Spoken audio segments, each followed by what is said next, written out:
আজকে আস্তে আস্তে ফোন করেছিল মুম্বাই একটি ছেলেকে, মুর্শিদাবাদের একটি শ্রমিককে ছেনি আর হাতুড়ি দিয়ে মেরে মেরে খুন করে দিয়েছে। ছবি টবি পাঠিয়েছি, চাইলে আপনি দেখাতে পারবেন, দেখা যাবে না, এত ভয়ঙ্করভাবে মেরে দিয়েছে। তো ওদের লোকাল এমপি এমএলএ সবাইকে বলে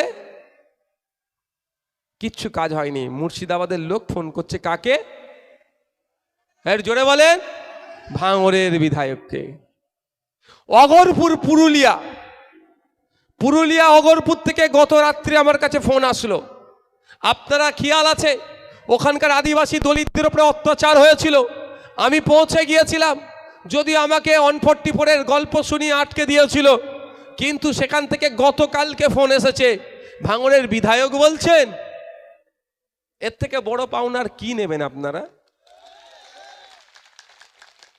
আজকে সারা রাজ্যের মানুষ ভাঙড়কে ফলো করছে, ভাঙড় মডেলকে ফলো করছে। চারিদিক থেকে ডাক আসছে যে ভাইজান এখানে আসুন, এইবার এখান থেকেও পাস করাবো। শুধু আপনাদের খামচিহ্ন ভাঙড় থেকে যাবে না, এখান থেকেও যাবে। লড়াই করতে হবে। লড়াইয়ের মতো 10টা যদি আমরা 2021 সালে পাঠাতাম, মমতা ব্যানার্জির আমলে অসীম সরকার যেভাবে কোরআন শরীফকে নিয়ে বাজে মন্তব্য করেছে, এতক্ষণ অসীম সরকারকে যেই শাসকে থাকুক না কেন ধরে জেলের মধ্যে রাখতো। কিন্তু দুর্ভাগ্য, বিরোধী বিধায়ক মাত্র একজন আপনি, সেই জন্য আপনাদের উপরে এত অত্যাচার হয়ে যাওয়ার পরেও আমরা বিচার পাচ্ছি না। যে ভাইজান আমরা শপথ নিচ্ছি আগামী নির্বাচনে শুধু ভাঙড় থেকে খামচিহ্ন যাবে না, আমাদের বিধানসভা থেকেও আমরা খামচিহ্নকে পাঠাবো। ভাঙড় তো উদাহরণ তৈরি করেছে, ভাঙড় তো দৃষ্টান্ত তৈরি করেছে যাতে সারা রাজ্যের মানুষ জাত ধর্ম বর্ণ নির্বিশেষে। আপনারা দেখেছেন, আমি বারুইপাড়ার ওপর দিয়ে আসি, বারুইপাড়ায় সবজি ব্যবসায়ীদের দুরবস্থা কার শরণাপন্ন হয়েছে? কাকে বলেছে? ভাঙড়ের বিধায়ককে। জানে সেটা ভালো করে যে ভাঙড়ের বিধায়ক যদি এটাকে নিয়ে চর্চা করে একটা সুরাহা হবে। আর আমি আপনাদের বলছি এটা অবশ্যই আমি চর্চা করব, ওনাদেরকে কথা দিয়েছি আমি রেলের হাওড়া ডিভিশনের কর্তাদের কাছে যে বসবো এই সমস্যাকে সুরাহা করার জন্য।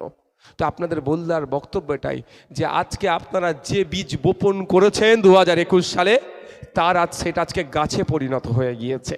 সারা রাজ্যের মানুষ আজকে আপনাদেরকে ফলো করছে। তবে একটা কথা, গাছ কষ্ট করে গাছকে আগলে ধরে রাখলেন, ফল তো আমরাই খাবো ভাই, ফল খেতে হবে তো নাকি?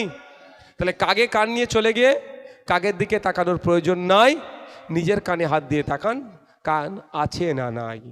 এখন নওশাদ সিদ্দিকীর বিরুদ্ধে পাচ্ছে না, একটা আমার শব্দ নিয়ে ওরা আমার বিরোধিতা করতে পারছে না। আমি কেন মিথ্যে কথা বলবো ভাই? আমি কি পেটের জ্বালায় রাজনীতি করতে এসেছি নাকি? না রাজনীতি থেকে করে কামিয়ে খেতে এসছি? যদি রাজনীতি থেকে করে কামিয়ে খেতে আসতাম এতক্ষণ আমি ভাঙড়ের আর সংযুক্ত মোর্চা খামচিহ্নের বিধায়ক থাকতাম না, ওদের হয়ে যেতাম, তাই না?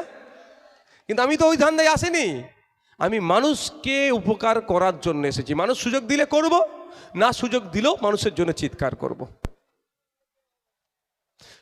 তবে আশা করছি 2026 সালে শুধু ভাঙড় নয়, রাজ্যের মানুষ আমাদেরকে সুযোগ দেবে। আমি আশা করছি দেবে।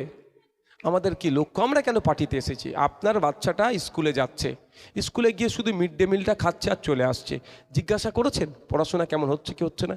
এটা শুধু ভাঙড়ের মানুষের জন্য বলছি না, রাজ্যের মানুষের জন্য বলছি। মায়ের হাতে মমতা ব্যানার্জি তৃণমূল কংগ্রেস 1000 টাকা দিচ্ছে, 1200 টাকা দিচ্ছে যে হাতে, ওই হাতেই মায়েদের সন্তানগুলোর ভবিষ্যৎ ধ্বংস মমতা ব্যানার্জি করছে। আমাদের লড়াইটা কোথা? আমাদের লড়াই হচ্ছে স্কুলে আপনি শিক্ষক দেন, আমাদের লড়াই স্কুলে চক দেন, ডাস্টার দেন, স্কুলে বাচ্চারা বসে টেবিল চেয়ার দেন, ওইগুলো স্কুলে দেবে না।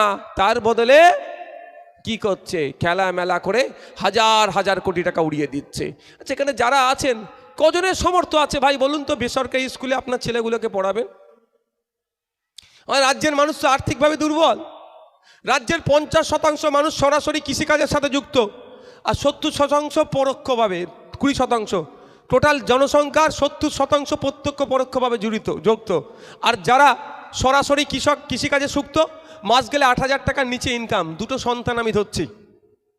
প্রাইভেট স্কুলে দিলে 2000 টাকা মাসে খরচ আছে, 2 কত হলো? 4000 টাকা যদি বাচ্চার পিছনেই পড়াতে চলে যান, খাবেন কি? সঞ্চয় করবেন কি? এটা জামা কাপড় কিনবেন কি? তার ছেলের ভবিষ্যৎগুলো ধ্বংস হচ্ছে না? আমাদের লড়াইটা এখানেই যে আপনি খেলা মেলা করে হাজার হাজার কোটি টাকা দেওয়ার প্রয়োজন নাই, স্কুলের টিচার দিন, এটা হচ্ছে আমাদের অপরাধ। শুভেন্দু অধিকারী কোনোদিন বলেছে দেখেছেন স্কুলের টিচার দরকার? কোনোদিন বলেছে? বলবে না ওরা। তাই মায়েদের বলবো 1000-1200 সাথে সাথে প্রশ্ন আপনাদের তুলতে হবে। 1000-1200 হচ্ছে হোক, কিন্তু আমাকে কি করতে হবে?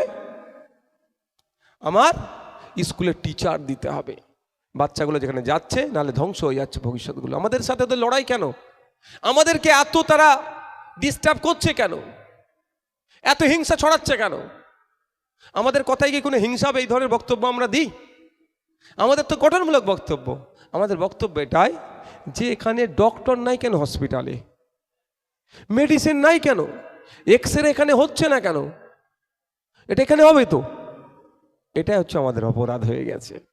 কিন্তু সংবিধানের মৌলিক অধিকারের কথা যেখানে লিপিবদ্ধ আছে, সেখানে সরাসরিভাবে বলা আছে যে আপনি অসুস্থ, আপনাকে সুস্থ করে তোলার দায়িত্ব কার? সরকারের। তার পরিবর্তে কেন্দ্রের সরকার আর রাজ্য সরকার দুটো কার্ড ধরিয়ে দিয়েছে, একজন আয়ুষ্মান ভারত আর একজন স্বাস্থ্যসাথী। স্বাস্থ্যসাথীতে গত বছর পর্যন্ত 11,000 কোটি টাকা খরচ হয়েছে বলে দেখিয়েছে। তো 11,000 কোটি টাকার মধ্যে পানি আর দুধ কতটা আপনারা বলুন তো একটু। হ্যাঁ, বলে দুধে পানি মিশাই, আর তৃণমূল পানিতে দুধ মিশাই। তাহলে বলুন 11,000 কোটি টাকা চলে গেল, আর ওর থেকে ফিরে আসার জায়গা নেই। ওই 11,000 কোটি টাকা দিয়ে পশ্চিমবাংলায় 11টা জেলায় 11টা এমস তৈরি করা যেত না? 11টা পিজি তৈরি করা যেত না?